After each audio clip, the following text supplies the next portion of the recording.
नए वक्फ कानून को लेकर सियासत गरमाई हुई है। इसी बीच बहुजन समाज पार्टी की मुखिया और उत्तर प्रदेश की पूर्व मुख्यमंत्री मायावती ने कांग्रेस और भारतीय जनता पार्टी पर हमला बोला है।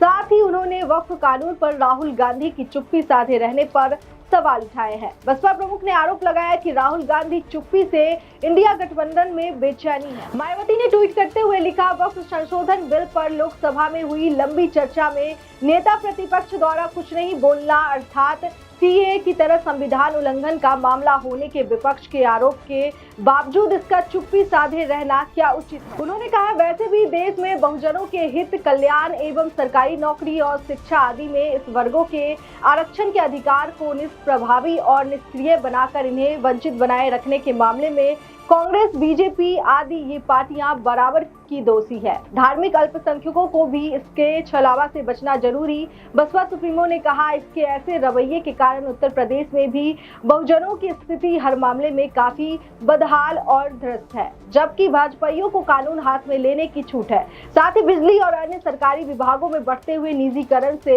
हालात चिंतनीय है। सरकार जन कल्याण का संवैधानिक दायित्व सही से निभाए। इससे पहले मायावती ने कहा था कि संसद में वक्फ संशोधन बिल पर सत्ता और विपक्ष को सुनने के बाद निष्कर्ष यही निकलता है कि केंद्र सरकार यदि जनता को इस बिल को समझने के लिए कुछ और समय देती है और उनके सभी संदेहों को भी दूर करके जब इस बिल को लाती तो ये बेहतर होता। दुख की बात तो ये है कि सरकार ने इस बिल को बहुत जल्दबाजी में लाकर जो इसे पास कराया है ये उचित नहीं। अब इस बिल के पास हो जाने पर यदि सरकारें इसका दुरुपयोग करती है तो फिर पार्टी मुस्लिम समाज का पूरा साथ देगी। ऐसे में इस बिल से पार्टी सहमत नहीं है। वहीं राहुल गांधी ने बुधवार को वक्फ अधिनियम की आलोचना करते हुए इसे संविधान विरोधी और धार्मिक स्वतंत्रता पर हमला बताया था।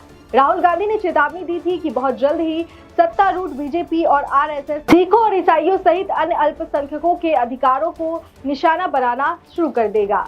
इस खबर पर आपकी क्या राय है, कमेंट में हमें जरूर बताएं। बाकी देश और दुनिया की तमाम खबरों के लिए देखते रहिए लोकहित क्रांति न्यूज। नमस्कार।